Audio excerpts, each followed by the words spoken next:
Hello everyone, it's Paola. So first of all, before we start this video, I want to say thank you. I feel like my audience has been growing a lot, just in the past few days, and I'm getting a lot of comments and a lot more people just talking to me, and it's really fun. So thank you so much. If you're new here, welcome. And also if you're very new here and you have not even subscribed yet, please subscribe because I make a lot of art and design related videos all the time.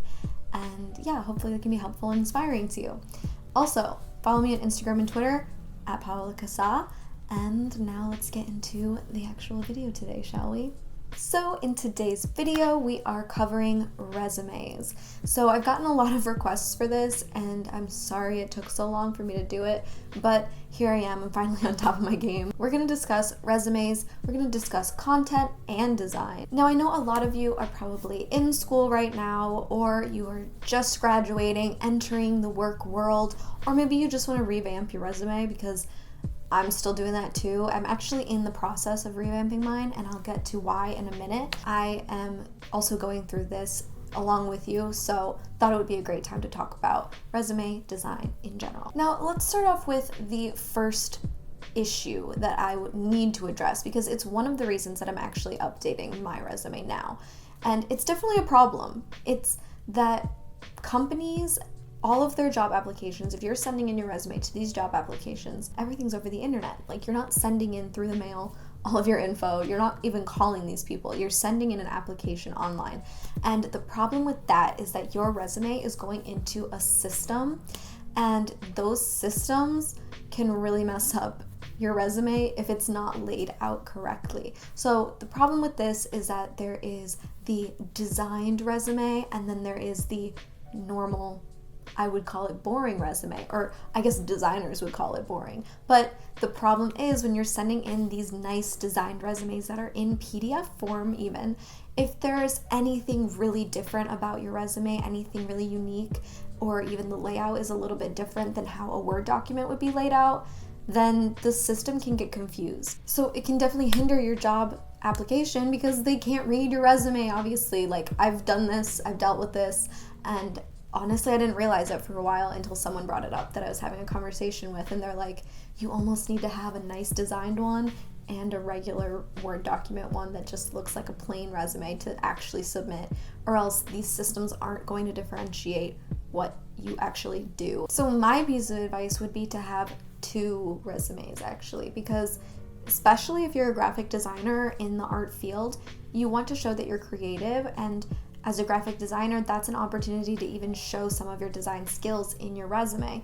So it's good to have the normal, boring one, but also have your nice designed one, especially if you're sending it to a specific studio that you know you're getting a person to look at it, or if you're emailing someone out of the blue to send them your resume, or whatever. Those situations, you definitely want your nice designed one. You don't want to be just the business one all the time. You know what I'm saying? So let's go through the resume content checklist. I actually made a checklist for you, and we're gonna go through it now. So your number one thing, you need to have an intro for yourself. So that can be literally 2 words, your name, graphic designer. But then also you can have a little mini intro, not like a paragraph, not a full paragraph, just a few sentences to introduce who you are. So if I were to use myself as an example, that'd be Paola Kassa is a freelance graphic designer and YouTuber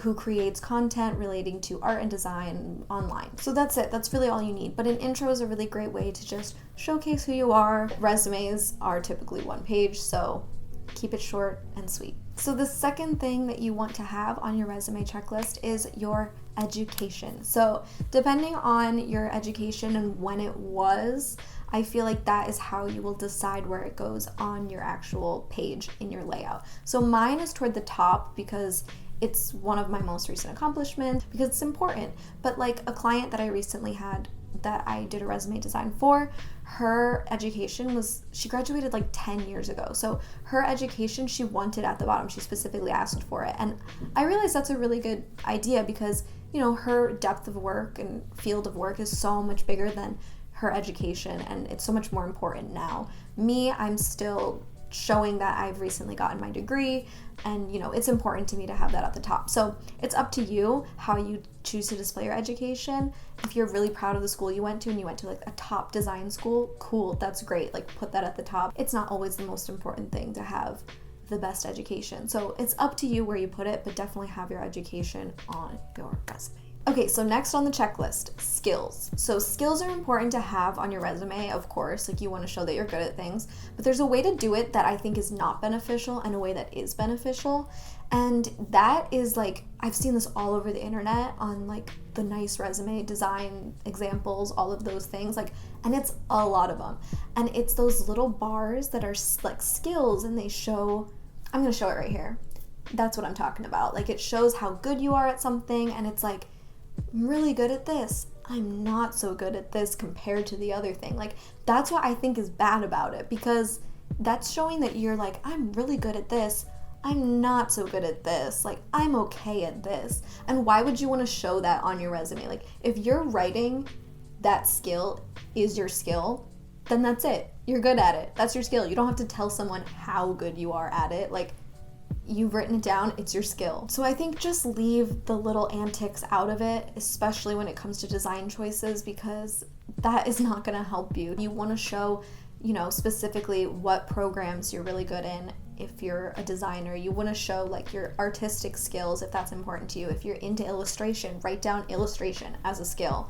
And there's so many things that you can write down that potential employers will find really interesting. So look into what makes you unique, write it down, and don't write down that you're okay at some things and great at other things, because that's not gonna help you. So the fourth thing on the resume checklist that I think is important to have is your exhibition and award section. So this is really specific to artists and designers, so here we are. I think it's important to show exhibitions that you've participated in, any shows that you've applied to and got accepted into, which is always a great way to show that your art is being accepted into, you know, gallery spaces or even student shows. And then also any awards or scholarships you've gotten for your artistic or design skill. So that is really important to share, because I think it just shows that you're a well-rounded person in all of your work and that you're participating in more things that are self-initiated. And of course, the last thing on your resume checklist that you need to have is your work experience. That's the most important thing, but you know, I saved the best for last because I had to keep you on your toes. So this is another reason why I am updating my resume currently, because I decided that I need to include my freelance work. So work experience, obviously you want to write down places you've worked that pertain to what you want to do. So do not write that you worked at Panera in high school if you want to get a graphic design job. And not that that is a bad thing, but it has nothing to do with what you're doing now. So leave it off. What you want to put is all relevant work experience, internships, student work, work that was in a professional capacity, and also freelance work. So that's why I'm updating my resume. I'm adding in specific freelance work and what kind of tasks I have done, what kind of clients I've worked with, making it clear that I'm a freelance designer. So that's why I'm updating, and also you should definitely include that, because if you're currently freelancing, you should talk about what kind of clients you're working with and what kind of projects you're doing. So that's about all you need to know for your resume content, but then we get into the design. So in your design, you want to figure out your branding. Branding is so important. If you have a logo that is yours, definitely put that at the top, put that as your main thing before you introduce yourself. And in branding, you need to decide if you want to use a logo or not. If you don't want to use a logo, then pick a nice typeface, write out your name at the top in like a bolder typeface than the rest of it, make it stand out. And along with branding, you want to choose your colors. So what kind of colors are you into? Do you have a specific brand color? Do not overwhelm your resume with color. Don't do a whole background color. No, keep it a white background. But you know, if you want to do like a line underneath, you can do an accent color, or you know, just little things. You can put your caption in that color, like the graphic designer, like under your heading. So there's just a few little moments where you can use color, and don't overuse color and do a bunch of different ones. So pick one, stick to it, make it be your brand. And of course, on your resume, you need to have your website. If you do not have a website, get a website. I have a video about where I get my website and how I've set it up. Go check that out. The link will be in the description. I'm going to show you an example of my resume and a resume that I've recently done for a client. I'm going to blur any sensitive information, so I'm sorry if it's like a little bit confusing, but this is just to show and compare different layouts. So my resume includes my color that is my brand, I would say. I mean, I think I've changed it around a little bit, but I still keep that consistent color because it's in my logo. And then I have the pink in the lines. So my resume is laid out a little bit different. It's all pushed to the center and left aligned and right aligned. And I really like it because it looks like clean and minimal, and it does maintain my style. I'm thinking about updating it, but this is a good example just to show you an interesting layout that you can do.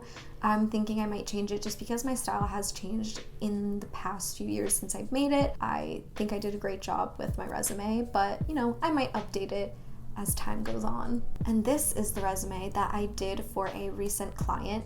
So as you can see, I definitely have blurred out a lot of it, but as you can see, I have put her name at the top instead of a logo, and I've replaced it with my name just so, you know, I don't expose her name, but it doesn't have a logo. It was a nice typeface with the name, and then all of the work experience was laid out like in a more simplified way, I would say, but still pretty unique and, you know, not overcrowded, not overdone.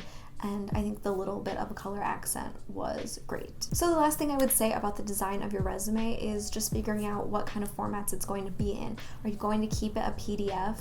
Or are you also going to print it, and make sure that you have that quality print and that you're not just using printer paper, you know? Use a quality paper if you're going to be handing it in somewhere or showcasing it. So just figure that out, what you want to do. And I know a lot of stuff is online, so you might not want to print it, but you know, have your formats, have that all figured out, and use quality stuff. I hope you liked this video and that it was helpful for you to get some advice, especially if you're going into the work world now. That is a scary time if you're not prepared, so being prepared is very important, and hopefully you can get your resume together and feel really confident about it. So if you liked this video, give it a thumbs up. Also, let me know what you want to see, any other like professional help, any other things that you want to know, like, you know, any of you who are graduating or whatever. I'm definitely going to be making a video on freelance soon, so look out for that. And I will see you in my next video. Bye. You've done since. Hello? What the heck? A bug just flew in my face.